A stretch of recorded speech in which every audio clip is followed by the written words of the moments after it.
we will cut out a template in house and we'll go there and make sure everything fits the way it's supposed to fit before we actually fit the just paper, the actual pieces. Just make it out of paper, make sure it lays down. It's pressure sensitive. We just lay it out on the boat, make sure everything fits, check it all off, and if we're at the boat, I mean, we literally, and I like to think there's a lot of companies that probably don't, but when we get it down there, if I have to make a 1/16 of an inch change or an 1/8 inch, we just make those changes, go back to the office, offset that line, do whatever we have to do to make the change to make sure it fits right. Oh, so that's attention to super detail there. Yeah, because you got to also make sure that you have your starboard and you have your port side. You want to make sure that they flow correctly. Right. Yeah, if you look at one side and then you look at the other side, be like, those are two different areas. Like, and then you got to put your hatches in there, and then you got to put your hinges in there. So you got like 3 or 4 things you got to line up, make sure it's right. It's all based on you on that.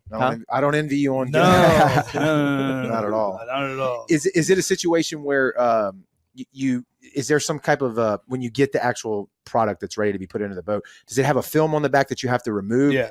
Then when you're making all these alignments, it's like it's touching the boat, but you're not compressing it down. Is that what I'm hearing from you? Yeah, it has these have the adhesive on the back.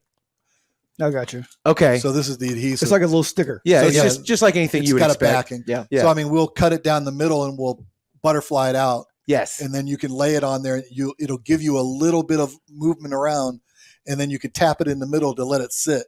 And if you have other panels that are near it that are going to have to line up, then you can do 3 or 4 of them. So you know that everything's going to line up, and then you can start sticking them.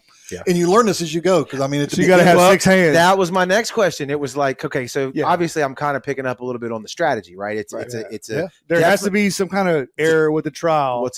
It's a technique. Though, yeah. I'm going to assume that they didn't teach you that right out. No. Does Hydrodeck send a consultant or a rep out on your first few jobs? With me being in Atlanta, then I went on a couple boat trips with them and watched them do a couple jobs. But in my previous job, before I got into graphic design, we laid vinyl signs all the time. Before anything was digital, you did silk screening, vinyl lettering, and you stuck it all. So I mean, laying vinyl lettering is no different than laying this. So you and it was like you fell right into this as far as for like your background and your experience. It's really quite amazing how it worked out to where